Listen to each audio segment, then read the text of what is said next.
You know I love it when you guys come up to me in the street or online somewhere in the supermarket or whatever it is. And usually it's, you want to show me pictures of your cats, which I love, or you want to just talk to me about cats, which I love. But there's this one that actually is more prevalent than you might think. It's, you come up to me and you say, I just want you to know I hate cats, but I like your show. I don't know what I'm supposed to say. Oh, thank you? Listen, if you don't like cats, that's your business. It's okay. Not everybody has to like them. But hate is a strong one. I know that cats get a bad rap. They got a bad rap through history. Don't forget, cats were blamed for the Black Plague. Little did they know it was the rats that the cats then didn't kill, so then it killed half of Europe. And I don't want to contribute to that, nor do I want you to contribute to that. So today, calling all cat haters. Step on up. Let's talk about this, shall we? What leads to someone saying, or you saying, that you hate cats? One of the things that I think has contributed to it over time is that just don't understand them. And especially if you haven't been exposed to them all that often, that the stereotypes start to filter in. They are aloof, they're uncaring, they're sarcastic versions of dogs, they are standoffish, they don't really care about humans, they don't really want anything to do with you anyway. And if you don't want anything to do with me, I don't want anything to do with you. You hate me, I hate you. That whole thing. But then there's the other thing. The other thing that, again, would lead someone to say, I hate. Strong word. I think there's another side to hate. Another side of hate is fear. What we can't control, what we don't understand, we fear. But also, there might be a very valid starting point of that fear. A lot of folks that I know that have said they hate cats, once we start having a conversation, it turns out that they don't hate them. They're actually allurophobes. Ooh, what is an allurophobe, Jackson, using big words? Gatophobe is another word. Felinophobe, are you getting with me? Catphobic, that they have a somewhat irrational and paralyzing, crippling fear of cats. A lot of people who have the fear of cats, in fact, I would say the majority, had a negative experience with them growing up. That when you were a toddler, you went and touched a cat you shouldn't have touched, or pulled a tail, or pulled some hair, or something happened and you got bit or scratched. So many young people stumble into circumstances where they're not being supervised around a cat. You don't have the motor skills at that age to safely get around them, nor do you have the empathetic skills to understand the relationship at that age. And you may pull tail, pull hair, pick them up, trying to squeeze and cuddle, trap them in a corner, because at that point you're Kidzilla, and that's what you do. That can lead to the cat lashing out. And again, the rest of your life, you've just not approached it. So it's time for us to approach it. Now, you may not even remember the traumatic event that happened when you were young around a cat. A really good example of this was actually on my show. And we were dealing with somebody who admitted they had this incredible fear of cats. And his girlfriend had cats, and she wanted him to move in. And turned out that his grandmother actually hated/had a fear of cats. Passed that on to his mom, who also then hated cats, and then passed that on to his siblings, all of whom hate cats/are afraid of them. At least this guy was honest enough to say, no, I don't hate them. I hate the thought of me being killed by them. I'm afraid of them. He would actually walk the long way home. Think about you're that kid who gets bullied, and instead of going down this street, you go all the way around so that you don't get beat up for your lunch money. That is this guy walking home thinking that the feral cats, there were some feral cats in his neighborhood, were actually going to jump up and attack his face. And that's where some education comes in handy. All I had to say to him was what I'm going to say to you, that cats have only made it this far, partially, made it this far in our timeline, not because they are offensive animals, because they're defensive animals, because they know when not to pick a fight, know when to hold them, know when to fold them, and that's cats. So why would a cat with a guy just walking down the street jump up and attack your face? They wouldn't. So are you maybe unsure whether you fall into that camp of being phobic or just hating? Well, let's look at this.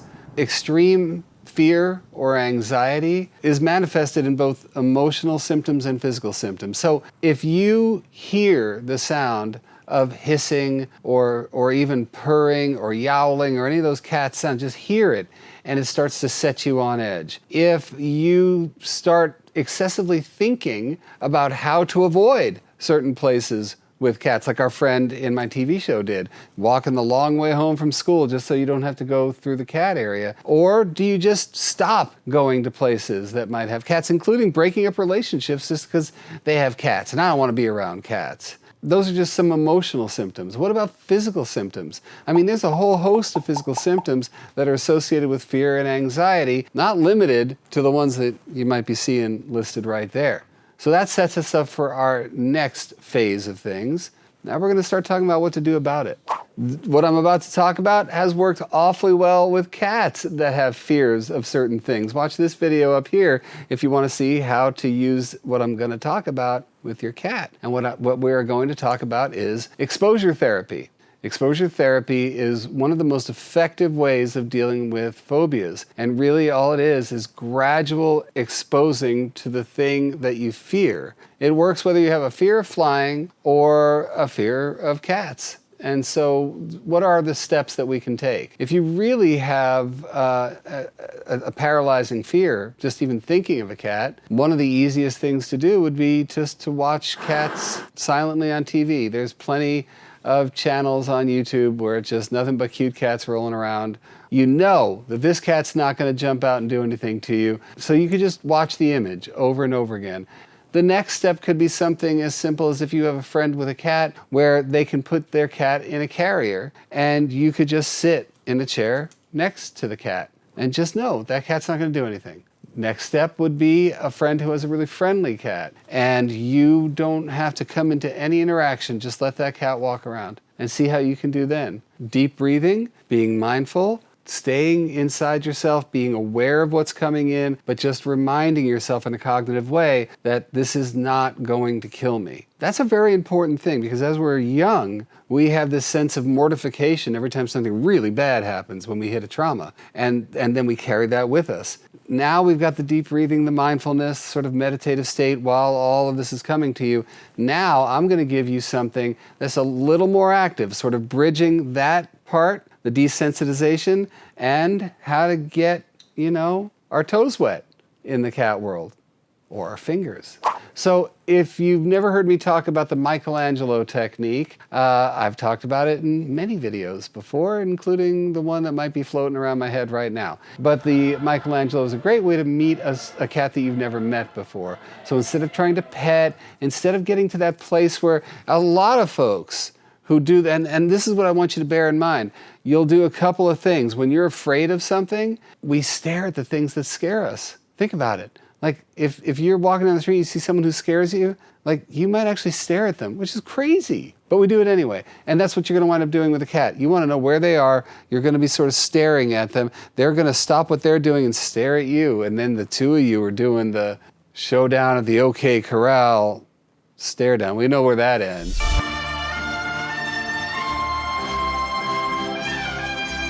The other thing that really gets people in trouble is the petting part, where they think, okay, I'm supposed to do something right now.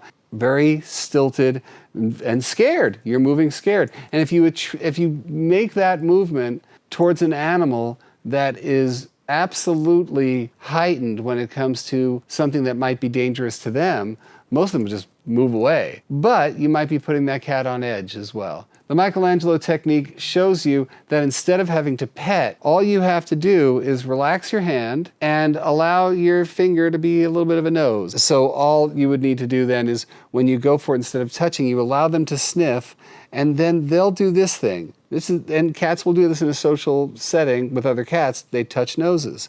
Now you can start allowing them to pet you. They'll start moving their head around. You'll be petting here and here without doing anything. You'll let them do it. This part of the technique here, we're going to do it in a chair, like the chair that I'm in right now. And I happen to have a cat in the room.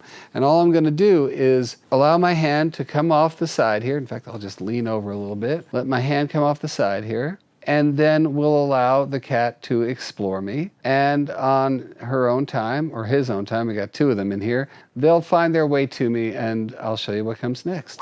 See, all I'm doing is a little bit of finger here, just a little bit of finger, and now I'm allowing him to pet me. So all I'm doing is letting the finger hang. Your finger does the petting, but you're not even doing it. You see what just happened? Brucey just up against me. Now he's petting me. And you've done no work, but you've done all the work. See? That's all it takes. A little nose touch, and we're in business. Now, he's not necessarily, oh, I got to love on you, I got to do everything. It's all about proximity now. So now you've done the job of just hanging out on a chair, and bingo, man. You got cats around you. You're hanging out with cats. You didn't even know you were doing it before. You're not doing anything. You're talking to your friend. You're just hanging out with your hand hanging out here. And the next thing you know, cats are right there. Hey, don't look now. You got a cat hanging out near you.